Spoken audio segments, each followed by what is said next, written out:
여러분 이런 말씀 아마 이런 말을 많이 들어보셨을 겁니다. 하이 리스크, 하이 리턴. 많은 이익을 얻으려면은 많은 위험을 각오해야 된다. 뭐 그런 뜻 아니겠습니까? 얼마 전에 일론 머스크가 인터뷰한 영상을 봤는데요. 그는 공동 창업자와 일개 직원의 차이가 무엇인가 하는 질문에 이렇게 답을 했습니다. 자기와 함께, 나와 함께 위험을, 리스크를 감수한 사람은 공동 창업자고 그렇지 않은 사람은 그냥 일개 직원으로 본다는 겁니다. 회사를 창업할 때 같이 있었어도, 같이 시작을 했어도 나와 함께 위험을 감수했고 리스크를 감수했으면 그 사람은 동업자고 그렇지 않은 사람은 그냥 직원이라는 겁니다. 여러분, 우리가 예수님을 믿으면은 기쁘고 즐거운 일이 많습니다. 여러분이 혹시라도 예수님을 믿고 기쁘고 즐거운 일이 없다면은 지금 뭔가 예수님을 잘 못 믿고 있는 부분이 있는 거죠. 신앙생활에 뭔가 고쳐야 될 부분이 분명히 있는 겁니다. 우리가 예수님을 믿으면 기쁘고 즐거운 일이 많습니다. 그런데 동시에 위험이 따르고요. 또 손해가 때로는 발생하기도 합니다. 이 두 가지가 저와 여러분의 삶에 동시에 있어야지 우리가 예수님을 따르는 그런 삶이라고 할 수 있겠죠. 여러분, 왜 우리에게 하나님은 위험을 허락하시고 또 손해도 때로는 허락하시는 거죠? 하나님이 우리를 일개 직원으로 부른 게 아니기 때문입니다. 저와 여러분은 하나님이 만드시는 회사에 일개 직원으로, 계약직으로 또는 정규직 직원으로 그렇게 우리를 부르시지 않았기 때문입니다. 하나님께서 우리를 어떻게 부르셨어요? 공동 창업자로 부르시는 거예요. 그렇기 때문에 우리에게 때로는 손해도 감수하게 하시고 위험도 감당하게 하시는 겁니다. 하나님께서 우리 성도들을 존귀하게 여기시는 이유가 바로 그거예요. 오늘 오전에 우리 성도님들과 함께 고린도 전서의 말씀을 나눴는데 오늘 그 말씀을 읽으면서 이 대목이 있더라고요. 뭐냐면은 우리 성도들이 천사들을 심판할 사람들이라고. 여러분 아셨습니까? 우리가 천사 그러면은 우리보다 높은 존재라고 생각을 하잖아요. 그런데 천사들은 우리보다 높은 존재가 아닙니다. 천사들은 우리보다 낮은 존재입니다. 왜 그럴까요? 천사들은 하나님의 나라를 위해서 위험을 감수하지 않았기 때문이죠. 오늘 저와 여러분은 하나님의 나라를 위해서 엄청난 위험과 모험을 감수하고 살아가고 있는 거죠. 예수를 믿는 게 그냥 믿어지는 게 아니죠. 매일매일 믿음의 결단과 헌신과 모험을 해야지 예수를 믿을 수 있는 거 아닙니까? 근데 천사들은 어떻죠? 그들은 그냥 자기 눈에 보이는 대로 하나님을 믿고 섬기고 그렇게 하면 되는 거죠. 그래서 성경은 뭐라 그러냐면 천사들은 하나님의 종이라 그러고 우리는 하나님의 자녀라 그러는 겁니다. 그래서 지금 여러분은 하나님께 연봉을 못 받고 있는 거예요. 왜냐하면 우리는 하나님의 기업을 상속받을 사람들이기 때문이죠. 하나님은 직원들에게는 열심히 연봉을 주실 겁니다. 철저하게. 일한 만큼. 그런데 우리는 일한 만큼 대우받는 사람들이 아니라 하나님의 기업을 상속받을 사람들입니다.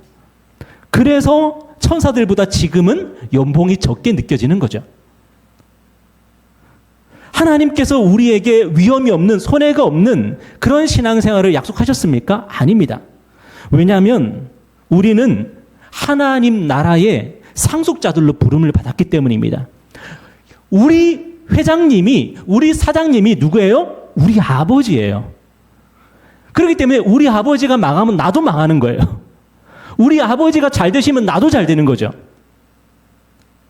그래서 우리는 이 땅에서 하나님의 나라를 위해서 위험도 감수하고 손해도 감수하면서 그 나라를 위해서 우리는 달려가고 있는 겁니다. 여러분, 예수님의 제자들에게 뭐라고 말씀하셨습니까? 너희들도 십자가를 져야 된다 그랬습니다. 우리 예수님만 십자가를 지고 그것을 구경하는 것은 제자가 아니죠. 예수님이 십자가를 지고 나아가실 때에 제자들은 자기들의 십자가를 지고 예수님을 따라야 되는 게 제자들이죠. 여러분, 오늘 여러분은 하나님의 직원입니까? 하나님의 자녀입니까? 여러분은 하나님의 나라를 위해서 손해를 감수할 마음이 있습니까? 없습니까? 하나님께서 저와 여러분을 하나님의 나라의 상속자로 부르셨다면 우리는 하나님과 함께, 우리 주님과 함께 십자가를 지고 우리는 우리의 길을 걸어가야 되는 겁니다. 오늘 이 예배를 통해서 다시 한번 그런 믿음의 결단과 고백을 하는 시간 되었으면 좋겠습니다. 오늘 본문을 보면은 우리 예수님은 이 성전의 헌금함을 마주보고 앉으십니다. 부담스럽게. 여러분이 와서 이렇게 헌금을 하는데 제가 딱 보고 있으면 여러분은 무슨 기분이 들겠습니까? 그런데 오늘 본문에서 예수님이 이 성전의 헌금함을 마주보고 거기 앉으셨다 이제 그렇게 말씀하고 있습니다. 그리고 사람들이 헌금함에 헌금하는 것을 지켜보셨습니다. 예수님 당시에 이 성전에는 13개의 헌금함이 있었는데 그 헌금함 중에 일부는 성전세를 바치는 헌금함이었고 또 일부는 성전 수리 및 유지 비용을 또 이렇게 분담하는 그런 헌금함이었고 또 어떤 헌금함은 가난한 자들을 위해서 구제 기금을 내는 그런 헌금함이었다고 합니다. 그런데 예수님 당시 이 헌금함이 어떤 모양으로 되어 있었냐면은 나팔 모양으로 되어 있었대요. 나팔 모양으로 되어 있어가지고 지금처럼 지폐를 사용하던 시절이 아니지 않습니까? 은화를 보통 사용하던 시대였는데 이 은화를 넣으면은 금화나 은화를 넣으면은 거기에 큰 소리가 나는 울려 퍼지는 그런 형식으로 이 헌금함이 되어 있었다 그래요. 그래서 예수님이 헌금함에 대해서 앉아 계실 때에 사람들이 얼마나 많은 헌금을 하고 있는지 얼마나 적게 헌금을 하는지 다 들으실 수가 있었던 거죠. 물론 듣기만 했겠습니까? 차장창창 넣는 걸 다 보고 계셨을 거라고 생각을 합니다. 여러분 오늘 본문에서 예수님이 사람들이 헌금함에 헌금하는 것을 지켜보고 계십니다. 그때 부자들이 와서 헌금을 했는데 그들이 헌금을 많이 했다 그럽니다. 그들이 헌금을 많이 했으니까 어떤 소리가 났겠어요? 그들이 은화를 넣었을 때에 우장창창창창 하는 그런 소리가 났겠죠?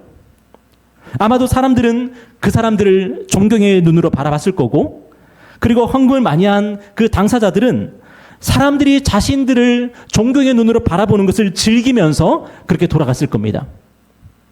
예배 드릴 때 그런 사람들이 종종 있습니다. 내가 예배하는 것을 다른 사람들이 보는 것을 즐기는 목사님들 가운데 내가 설교하는 것을 다른 사람들이 보는 걸 즐기고 특송하는 사람들 내가 특송하는 것을 사람들이 보는 걸 즐기고 그렇게 나를 즐기는 예배를 드리는 사람들이 있는 겁니다. 그때 한 여인이 헌금함으로 다가옵니다. 그는 가난한 과부였습니다. 그는 주머니에서 2개의 동전을 꺼내더니 오늘 성경에 보니까 2렙돈이라 그러죠. 이 2렙돈이 지금 우리 돈으로 환산하면 얼마냐면 1,000원에서 1,500원 정도 되는 돈입니다. 정말 저렴한, 그죠? 우리로 치면 주일학교 아이들이, 어린 아이들이 헌금하는 그 정도의 액수. 여인이 그 2렙돈을 헌금함에 딱 넣습니다. 여러분 무슨 소리가 났을까요? 저는 지금도 기억합니다. 1원짜리의 무게를. 여러분 기억하십니까? 5원짜리의 무게를 기억하십니까? 50원짜리의 무게를 기억하십니까? 작고 가벼운 그 2개의 동전이 헌금함에 떨어졌을 때에 아마 거의 소리가 나지 않았을 거예요. 좀 아주 미세한 소리 정도 나지 않았을까요? 사람들은 여인에게 눈길도 주지 않았을 것이고 어쩌면 어떤 사람들은 그 여인을 보면서 비웃었을 것이고 여인은 죄송한 마음, 부끄러운 마음을 가지고 돌아갔을지도 모르겠습니다. 그런데 갑자기 우리 주님이 제자들을 부르십니다. 제자들을 부르시더니 제자들이 무슨 생각을 하는지 예수님이 꿰뚫고 있었던 것 같아요. 예수님이 제자들을 부르시더니 이렇게 말씀하십니다. 우리 다시 한번 43절 제가 읽고 44절 우리 함께 읽어볼까요? 예수께서 제자들을 불러다가 이르시되 내가 진실로 너에게 이르노니 이 가난한 과부는 헌금함에 넣는 모든 사람보다 많이 넣었도다. 그들은 다 풍족한 중에서 넣었거니와 이 과부는 그 가난한 중에서 자기의 모든 소유 곧 생활비 전부를 넣었느니라 하시니라. 여러분 우리 예수님이 제자들이 혹시라도 딴 생각하실 것 같아서 다른 사람들과 똑같이 이 과부를 비웃거나 조롱할 거라고 생각해서 아마 부르신 게 아닌가 그런 생각을 해봅니다. 예수님께서 급하게 제자들을 불러 모시자니 뭐라고 말씀하셨어요? 누가 헌금을 많이 한 것 같냐? 누가 헌금을 많이 한 것 같냐? 아마 제자들은 당연히 부자들이 헌금을 많이 했을 거라고 생각했겠죠? 그런데 우리 주님이 뭐라고 말씀하세요? 겨우 2렙돈. 이 1,000원에서 1,500원, 2,000원 정도 하는 그 돈을 헌금함에 넣은 이 과부가 헌금을 많이 했다는 거예요. 여러분 무엇 때문이죠? 어디서 차이가 난 거죠?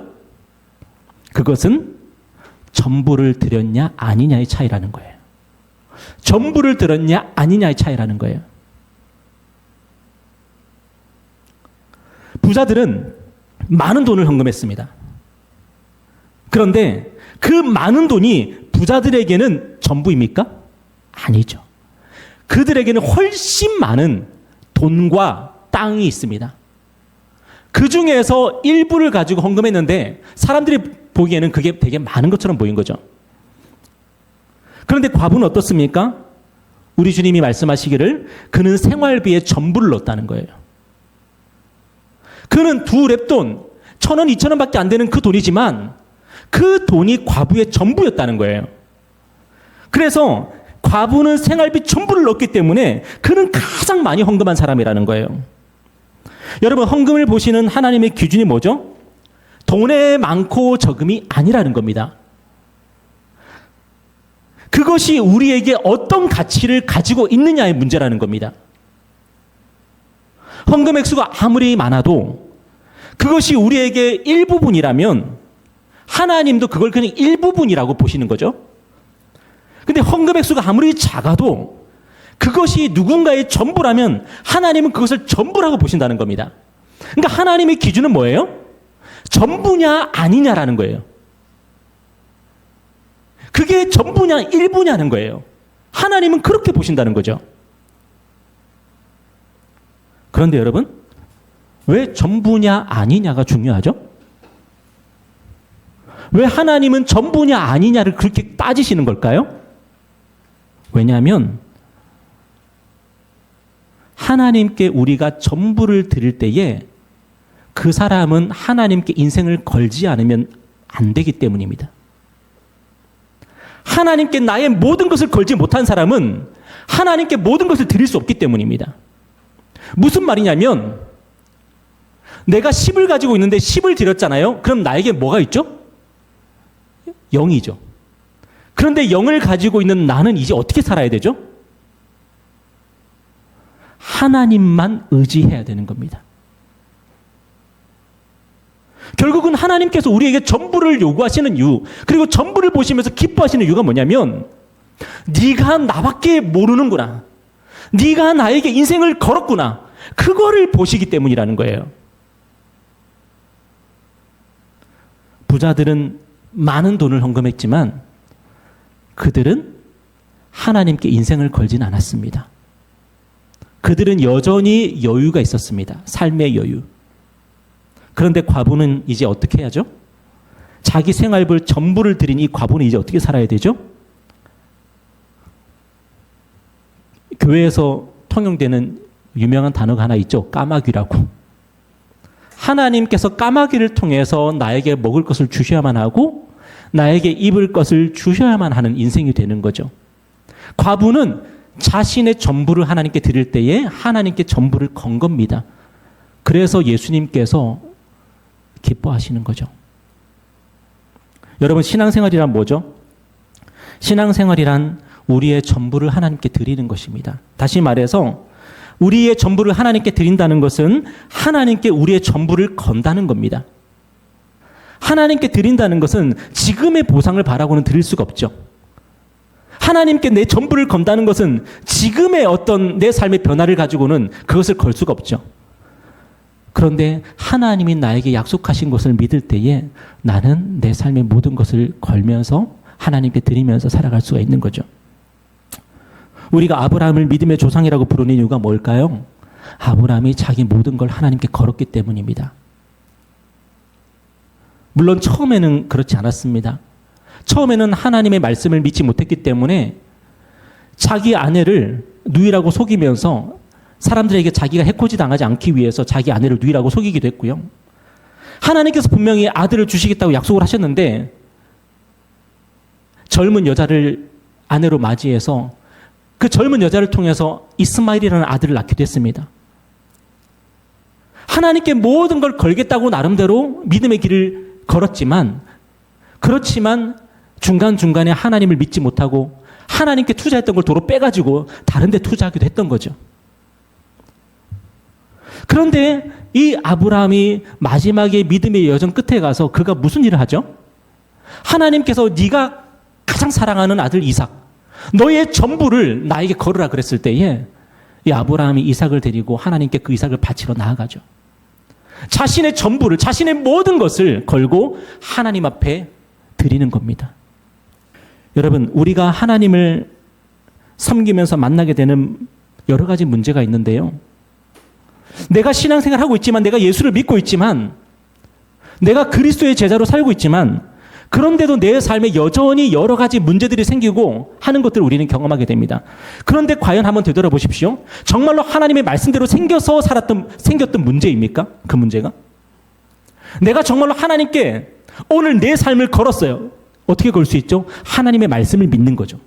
하나님의 말씀대로 하는 거죠. 하나님이 우리에게 날마다 우리에게 말씀하고 계세요. 그런데 모든 상황과 형편 속에서 우리가 과연 하나님의 말씀을 믿고 우리가 걸고 있나요? 관계 어려움이 생겼을 때에 내 뜻대로 이 문제를 해결하고 있나요? 아니면 하나님의 뜻대로 이 문제를 해결하고 있나요? 내 삶에 경제적인 문제가 생겼을 때 하나님의 뜻대로 해결해 나가고 있나요? 내 뜻대로 해결해 나가고 있나요? 우리의 삶에 많은 문제들이 닥쳐올 때에 그때 우리는 정말로 하나님의 말씀을 붙잡고 이 문제를 헤쳐나가고 있나요? 아니면은 나의 지혜와 방법으로 이 문제를 헤쳐나가고 있나요? 여러분, 저는 적어도 제 인생을 되돌아봤을 때에 제가 하나님의 말씀에 내가 걸었을 때에 하나님의 말씀대로 했을 때에 문제가 생겼던 적은 없던 것 같습니다. 꼭 무슨 문제가 생기냐면은 하나님의 말씀대로 안 했던 것 때문에 제가 고생했어요. 심지어 제가 하나님의 말씀을 붙잡고 정말 엉엉 울면서 통곡하게 보기도 했어요. 너무 힘들어서. 근데 그게 언제였냐면은 하나님의 뜻대로 하지 않았을 때였어요. 하나님의 뜻대로 하지 않았을 때, 하나님의 말씀에 내 삶을 걸지 않았을 때, 내 삶에는 정말로 크고 작은 문제들이 생겨서 그 문제를 해결하기 위해서 얼마나 고생하고 고통했는지 모릅니다. 여러분 인생 한번 되돌아보십시오. 정말로 하나님의 뜻대로 해서, 하나님이 시키는 대로 해서 고생하셨습니까? 우리가 성경을 읽으면서 이스라엘 백성들이 힘들어하고 어려워하고 고생하고 고통하던 그런 장면들을 많이 보게 되는데 그들이 언제 그런 일들을 당했죠? 그들이 하나님을 버리고 우상을 쫓아갔을 때죠. 가나안 땅에 이방 신들을 쫓아갔을 때에 그들의 인생 가운데 큰 어려움을 당하고 외적의 침입을 당하고 그들은 심지어 그 땅에서 쫓겨나기까지 했습니다. 여러분, 주식을 투자할 때는 분산 투자를 해야 되지만 하나님을 믿을 때에는 하나님께 올인해야 되는 거죠. 많은 분들이 천부여 의지 없어서 그 찬송가를 많이 부릅니다. 천부여 의지 없어서 주께로 옵니다. 그 다음에 가사가 뭐죠? 주 나를 박대하시면 나 어디 가리까? 우리가 왜 그런 찬양을 부르게 되고 왜 그런 찬양을 좋아하게 되죠? 하나님이 시키는 대로 안 했기 때문이에요. 하나님이 시키는 대로 왜 안 하죠? 하나님을 못 믿기 때문이에요. 하나님께 내 삶을 걸지 않기 때문이에요. 자꾸만 우리는 분산 투자를 합니다. 어떤 때는 하나님께 투자하지만 그래도 다 투자하면 리스크가 생기니까 나는 세상에도 투자하고 내가 정말 안전하다고 생각하는데 이미 투자합니다. 그리고 거기서 피박을 쓰고 거기서 쫄딱 망한 다음에 하나님 저 좀 살려주십시오 하고 돌아오죠.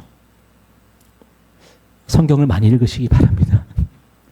그리고 하나님께서 나에게 뭐라고 말씀하시고 그분이 나를 어떻게 설득해 나가시는지를 여러분 한번 가슴 깊이 느껴보셨으면 좋겠습니다.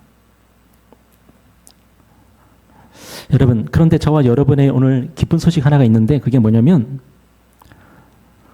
우리가 천부여 의지 없어서 하면서 하나님께로 돌아가면 하나님께서 우리를 받아주신다는 사실입니다. 여러분, 제가 지난주에도 말씀드린 것 같아요.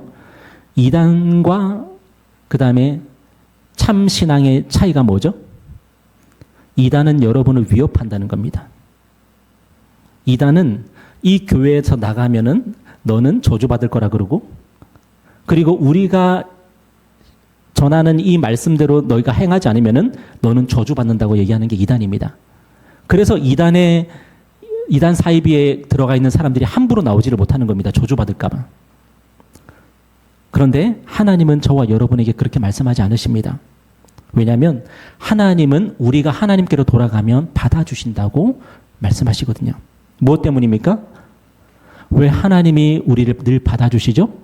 하나님이 우리에게 전부를 걸었기 때문입니다. 하나님이 우리에게 전부를 걸었기 때문입니다. 무슨 말이죠? 하나님은 낙장불입이십니다.